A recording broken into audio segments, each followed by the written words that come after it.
નમસ્કાર વિદ્યાર્થી મિત્રો, આગળના લેક્ચરમાં આપણે બીજું ચેપ્ટર કે આપણી આસપાસના દ્રવ્યો શું છે એના વિશે આગળ આપણે બે લેક્ચરમાં અભ્યાસ કર્યો.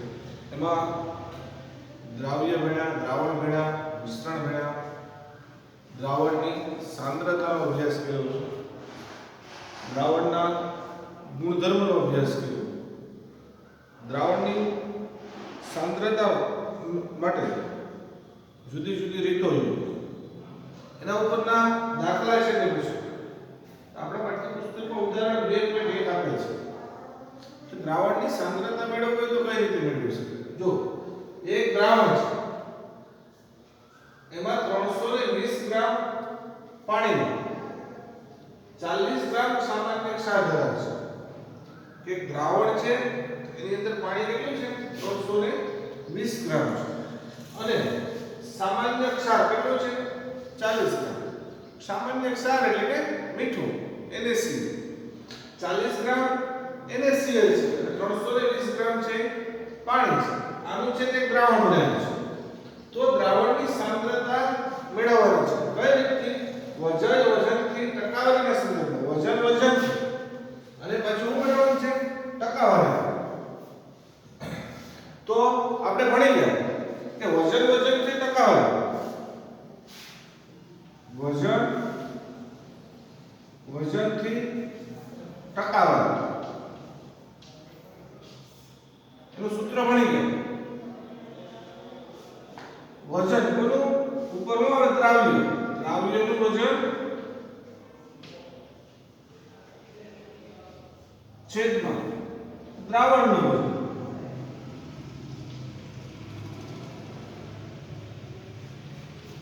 ટકાવારી છે તો ગુણ્યા કેટલા કરવાના? 100. આ સૂત્ર મળી ગયું કે દ્રાવણની સાંદ્રતા વજનની ટકાવારીથી મેળવે તેના માટેનું સૂત્ર છે વજન એટલે કે બે અંશને છેદમાં વજન આવશે. પેલા અંશમાં કોનો આવશે? દ્રાવ્ય અને છેદમાં દ્રાવણ અને ટકાવારી છે તો ગુણ્યા કેટલા કરવાના? 100. એટલે આપણે જરૂર પડે છે કે દ્રાવ્યનું વજન, દ્રાવણનું વજન, આ બે વસ્તુઓ છે. તો આપણે પહેલા ખબર હોવી જોઈએ કે આમાં દ્રાવ્ય પણ છે અને દ્રાવક પણ છે. તો વધુ માત્રામાં હોય એટલે દ્રાવક કહેવાય અને ઓછી માત્રામાં હોય એટલે શું કહેવાય? દ્રાવ્ય. તો પાણી છે 320 ગ્રામ છે, સામાન્ય ક્ષાર છે 40 ગ્રામ છે. તો વધુ કોણ છે? પાણી. તો એ દ્રાવક કહેવાય. એમાં કોણ ઓગળે? તો કે સામાન્ય ક્ષાર એટલે 40 ગ્રામ છે, એટલે દ્રાવ્ય છે. તો પહેલા આપણે દ્રાવકનું વજન કેટલું છે? દ્રાવકનું વજન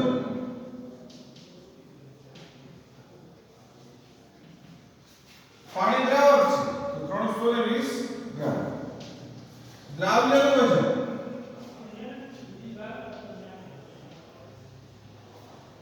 દ્રાવ્ય કોણ છે? સામાન્ય ક્ષાર. તો એનું વજન કેટલું છે? 40 ગ્રામ. સામાન્ય ક્ષાર એટલે કે મીઠું.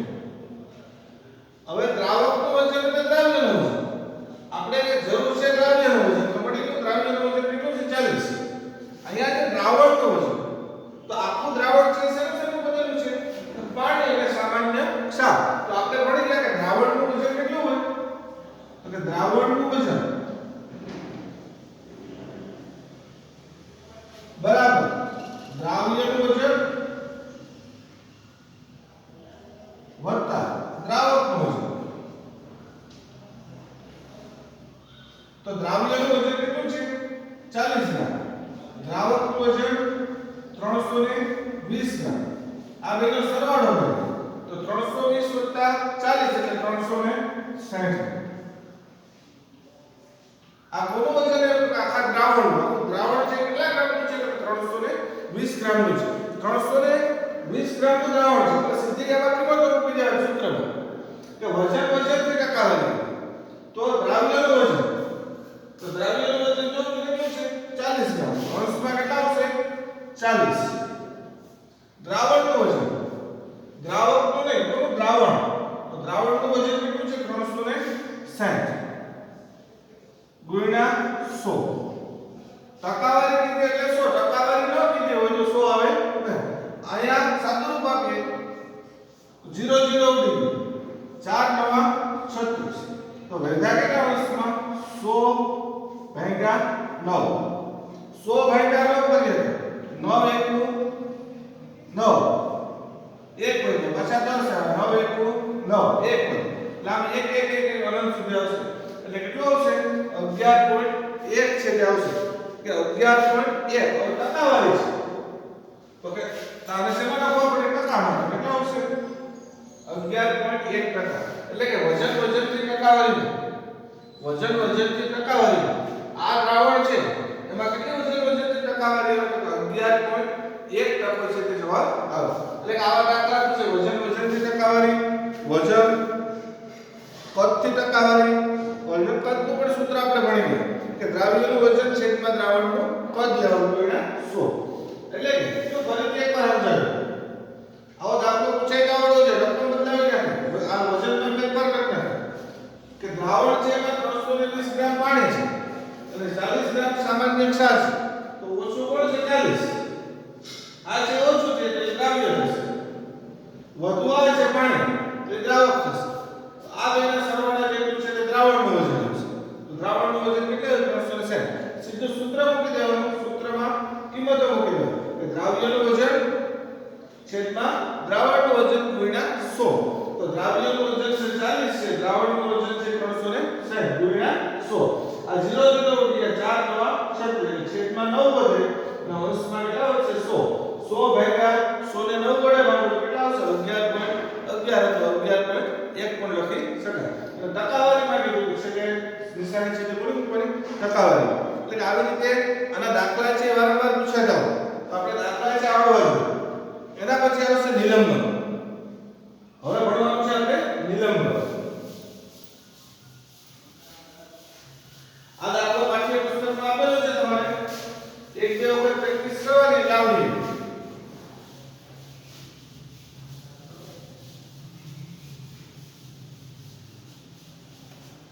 હવે આપણે ભણવાનું છે નિલંબન એટલે શું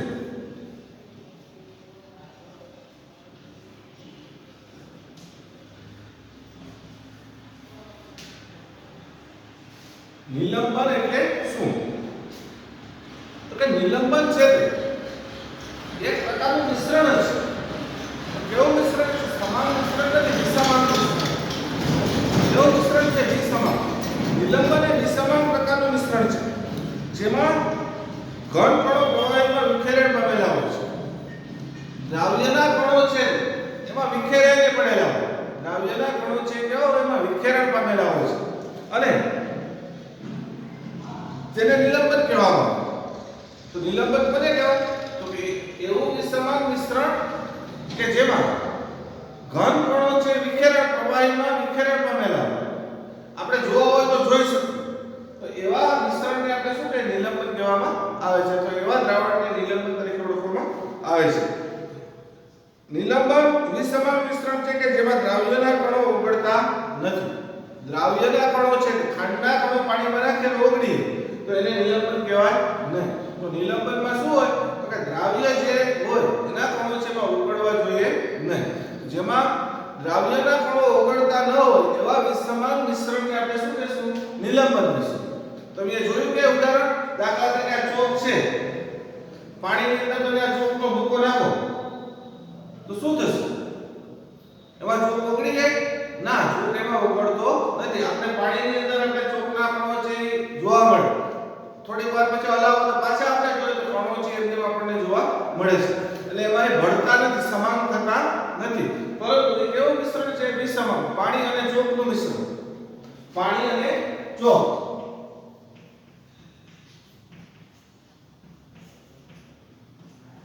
પાણીમાં તમે લોટ નાખી દો ઘઉંનો લોટ છે ચપટી ભરીને પાણીમાં નાખી દો તો શું થશે આપણે હલાવીએ તો આપણે ઘઉંના લોટના કણો છે આપણને જોવા મળશે એમાં વળી જતા નથી એટલે નિલંબન એક પ્રકારનું વિસમાન મિશ્રણ છે કે જેમાં ઘનના કણો છે પ્રવાહીમાં વિખેરાણ પામેલા દ્રાવ્યના કણો છે દ્રાવકમાં વિખેરાયેલા વિખેરાણ પામેલા એવા મિશ્રણને આપણે શું કહીશું નિલંબન તરીકે ઓળખવામાં આવે છે એની અંદર આ કણો છે ઘનના કણો છે આમાં ઓગળતા નથી કેમ કે વિસમાન મિશ્રણ છે સમાન હોય તો ઓગળીએ આ નિલંબન છે એવું મિશ્રણ છે વિસમાન મિશ્રણ છે તેથી તેમાં ઓગળતા નથી આ નિલંબન કણો છે એને આપણે નરી આંખે જોઈ શકાય છે. નિલંબનની અંદર ઘનના કણો છે પાણીમાં નિલંબિત થયેલા હોય, વિખેરાયેલા હોય. આખા છે તે વિખેરાયેલા. તો આપણે જોવા હોય તો આપણે ચોકનો ભૂકો છે અને પાણીની અંદર આપણે જોઈ શકીએ. એટલે કે નિલંબન કેવું દ્રાવણ છે? તો કે એવું દ્રાવણ કે જેમાં ઘનના કણો છે પ્રવાહીમાં વિખેરણ પામેલા હોય છે. એવા વિસમાન મિશ્રણને આપણે નિલંબન તરીકે ઓળખીએ છીએ. તમને કહે કે નિલંબનના ઉદાહરણ આપો તો પાણી અને ચોકનું મિશ્રણ, પાણી અને લોટનું મિશ્રણ, પાણીમાં તમે સાય નાખી તો સાય છે એમાં આખી ફેલાઈ જાય. સાયના કણો છે ફેલાઈ જાય તો આપણને સાયના કણો છે જોવા મળતા હોય. તો એ પણ છે એક પ્રકારનું નિલંબન મિશ્રણ છે. એટલે કે નિલંબન મિશ્રણ કે કેવું મિશ્રણ છે? વિસમાન મિશ્રણ છે. એમાં ઘનના કણો છે પ્રવાહીમાં આપણે જોઈ શકીએ પરંતુ વિખેરાયેલા. થોડો સમય જો તમે રાખી દો, ચોકનો ભૂકો રાખી, ચોકનો ભૂકો છે પાણીમાં રાખી દો, હલાવી દો, તમે જો કાચમાં તો ચોકના કણો છે આપણને જોવા મળે છે. એને થોડીક વાર સ્થિર કરી દો તો શું થશે? આ કણો છે બધા તળિયે બેસી જશે. ઘનના કણો છે પ્રવાહીમાં તળિયે બેસે તો ઓગળતા નથી. કેવા તળિયે બેસે. પાછું તમે હલાવો તો પાછા એમાં આખા ફેલાઈ જાય છે. આ નિલંબન કોને કહેવાય? તમે નિલંબન એ વિસમાન મિશ્રણ છે કે જેમાં ઘનના કણો છે તે પ્રવાહીમાં વિખેરણ પામેલા હોય. નિલંબન એટલે કે વિખેરાયેલા હોય, વિખેરણ પામેલા હોય છે. અને નિલંબનના જો ગુણધર્મો જોવામાં આવે, નિલંબનના ગુણધર્મો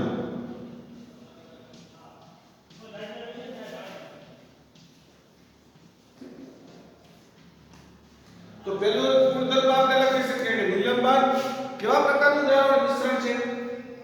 કેવા પ્રકારનું દ્રાવણ છે? વિસમાન મિશ્રણ છે. કેવું મિશ્રણ છે?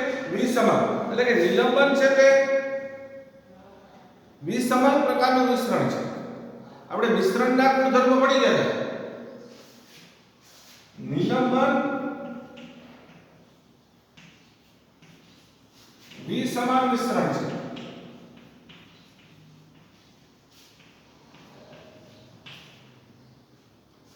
બીજું નિલંબનના કણો છે એટલે કે દ્રાવ્ય છે એના કણોને આપણે જોઈ શકીએ. એટલે કે દ્રાવ્યના કણોને નરી આંખે જોઈ શકાય છે.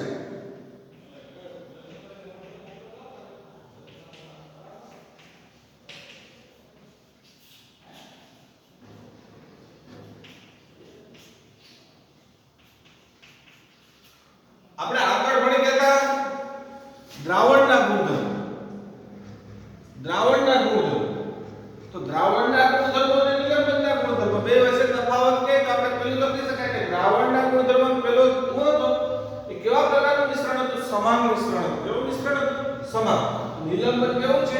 વિસમાન. તો દ્રાવણના ગુણધર્મો કે અને નિલંબનના તો પેલો ગુણધર્મ કેવો લખાય કે દ્રાવણ એ સમાન પ્રકારનું મિશ્રણ છે. નિલંબન એ વિસમાન મિશ્રણ છે. દ્રાવણની અંદર દ્રાવ્યના કણો છે આપણે નરી આંખે જોઈ શકતા નથી. પાણી અને ખાંડનું મિશ્રણ છે એ દ્રાવણ છે. એમાં આપણે સમાન મિશ્રણ છે. એમાં ખાંડના કણોને આપણે થોડી વાર પછી જોઈએ તો જોઈ શકાતા નથી. જ્યારે આની અંદર નિલંબનની અંદર દ્રાવ્યના કણોને જોઈ શકાય છે. એટલે કે નરી આંખે જોઈ શકાતા નથી. આને નરી આંખે આપણે જોઈ શકીએ છીએ.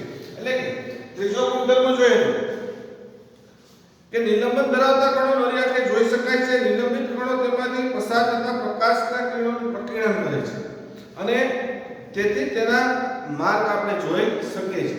આપણે ભણી ગયા કે દ્રાવણની અંદર પ્રકાશના કિરણો પસાર કરવામાં આવે, દ્રાવણની અંદર પ્રકાશના કિરણો પસાર કરવામાં આવે તો પસાર થઈ શકતા નથી. આગળના લેક્ચરમાં ભણી ગયા કે દ્રાવણની અંદરથી પ્રકાશના ખાંડ અને પાણીનું મિશ્રણ હોય તો એમાંથી પ્રકાશ છે પ્રકીર્ણન થઈ શકતો નથી અથવા પસાર થઈ શકતો નથી. જ્યારે આ ચોક અને પાણીનું મિશ્રણ હોય તો એની વચ્ચે જગ્યા હોય તો પ્રકાશના કિરણો છે એમાંથી પસાર થતા આપણે જોઈ શકીએ છીએ. એટલે પ્રકાશના કિરણો પસાર થઈ શકે છે.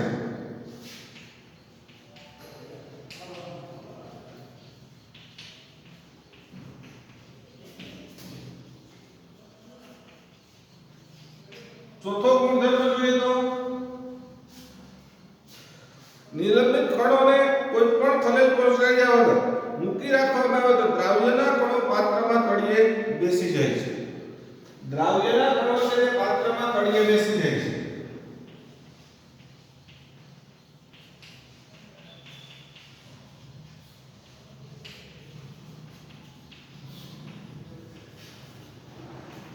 આપણે ખાંડ અને પાણીનું દ્રાવણ છે. ખાંડ અને પાણીનું દ્રાવણ. ખાંડ છે તો પાણીનું ઉમેરો ઓગળી જાય પછી ગમે એટલો સમય રાખો તો ખાંડ છે ના કણ તળિયે બેસતા નથી. એમાંથી સમાન પ્રકારનું મિશ્રણ હોય. જ્યારે આ નિલંબનની અંદર શું થાય તો કે ચોક અને પાણીનો ભૂકો હોય, પાણી અને ચોકનો ભૂકો હોય, એને હલાવી અને પછી થોડી દેર સાઈડમાં મૂકી દઈએ તો શું થશે તો કે ચોકના કણો છે ત્યાં બેસી જશે અને પાત્રને તળિયે છે તે બેસી જાય છે. આપણે એને જોઈ શકીએ છીએ. એટલે કે નિલંબનની અંદર દ્રાવ્યના કણો છે પાત્રના તળિયે છે તે બેસી જાય કેમ કે વિસમાંગ છે, એમાં ઓગળતા નથી પણ છે તળિયે બેસી જાય છે. આવી રીતે નિલંબિત કણોના મિશ્રણમાંથી અલગ પણ કરી શકાય છે. હવે જો પાત્રમાં બેસી જતા તો ગરડા વડે આપણે કાઢીએ તો શું થશે? પાણી અને ચોકનો ભૂકો હોય એને ગરડાથી આપણે કાઢીએ તો ચોકનો ભૂકો છે એને આપણે દ્રાવ્યને ગાળણથી બહાર પણ કાઢી શકીએ છીએ. એટલે કે ગાળવાથી ગાળણથી દ્રાવ્ય છે છૂટો પડી જાય છે.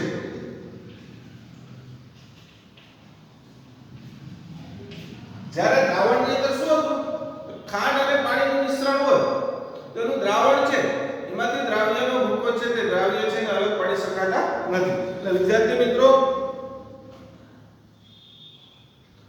આ નિલંબન છે આ ગુણધર્મ પૂછે તો કે નિલંબન વિસમાન મિશ્રણ છે.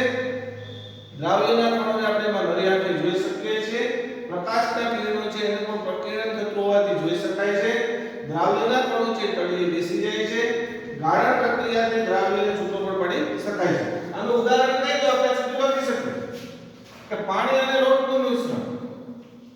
પાણી લોટ, પાણી અને ચોકનો ભૂકો આ છે તે નિલંબન છે. એટલે કે તમને પરીક્ષામાં એમ પૂછે કે નિલંબન એટલે શું? નિલંબનના ગુણધર્મો જણાવો. તો સીધે સીધું વ્યાખ્યા આપી શકાય કે નિલંબન એ વિસમાન મિશ્રણ છે. નિલંબન છે કેવા પ્રકારનું મિશ્રણ છે? વિસમાન પ્રકારનું મિશ્રણ છે કે જેમાં દ્રાવ્યના કણો છે એને આપણે નરી આંખે જોઈ શકીએ છીએ. એના ગુણધર્મો પૂછે તો નિલંબન વિસમાન મિશ્રણ છે. એના કણોને નરી આંખે જોઈ શકાય છે. એમાં પ્રકાશનું પ્રકીર્ણન થઈ શકાય છે. તેથી પ્રકાશના કિરણો જતા હોય આપણે જોઈ શકીએ છીએ.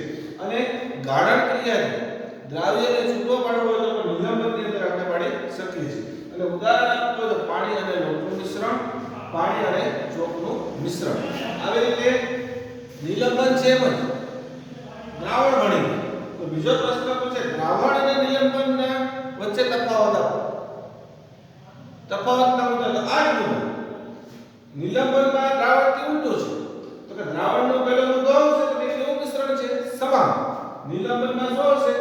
વિસમાન. પહેલો મુદ્દો આપણે લખી શકીએ કે દ્રાવણ એ સમાન પ્રકારનું મિશ્રણ છે જ્યારે નિલંબન એ વિસમાન પ્રકારનું મિશ્રણ છે. બીજો મુદ્દો તો કે દ્રાવણના કણો છે અતિશય સૂક્ષ્મ હોવાથી એને આપણે નરી આંખે જોઈ શકતા નથી. જ્યારે નિલંબનની અંદર દ્રાવ્યના કણો છે એને આપણે નરી આંખે જોઈ શકીએ છીએ. આમાં નરી આંખે જોઈ શકાતા નથી, આમાં નરી આંખે જોઈ શકાય. આના કણો છે દ્રાવણની અંદર દ્રાવ્યના કણો સૂક્ષ્મ હોવાથી દ્રાવક ભેગા પડી જાય તેથી પ્રકાશને પસાર થવા દેતા નથી. જ્યારે આમાં પ્રકાશના કિરણો છે પ્રકીર્ણન થતું હોવાથી પ્રકાશના કિરણોને આપણે જોઈ શકીએ છીએ. આવી રીતે આની અંદર દ્રાવણની અંદર કે દ્રાવ્યના કણો છે તળિયે બેસતા નથી, સમાન હોવાથી એમાં પડી જાય છે. જ્યારે નિલંબનની અંદર દ્રાવ્યના કણો છે જો થોડો સમય રહેવા દેવામાં આવે તો તળિયે છે તે બેસી જતા હોય છે. ગાળણ જો કરવામાં આવે દ્રાવણ, ખાંડ અને પાણી છે મિશ્રણ છે દ્રાવણ છે. આ દ્રાવણનું જો ગાળણ કરવામાં આવે તો એમાં દ્રાવ્ય કે દ્રાવક એકબીજાથી છૂટા પડતા નથી. જ્યારે નિલંબનની અંદર દ્રાવ્ય છે છૂટો પડી જાય છે અથવા અલગ કરી આવે છે. ઉદાહરણ કહીએ તો ખાંડ અને પાણીનું મિશ્રણ છે દ્રાવણ છે. ખાંડ અને મીઠાનું મિશ્રણ છે દ્રાવણ છે. પાણી અને લોટનું મિશ્રણ છે સમાન નિલંબન છે. પાણી અને ચોકનું મિશ્રણ છે પણ નિલંબન છે. પાણી અને સાયનું મિશ્રણ પણ નિલંબન છે. આ વિદ્યાર્થી મિત્રો આજે આપણે નિલંબન અને નિલંબનના ગુણધર્મોનો અભ્યાસ કર્યો અને ઉદાહરણ 2.1 નો આગળના લેક્ચરમાં આપણે કલિલ દ્રાવણ વિશેનો અભ્યાસ કરશું.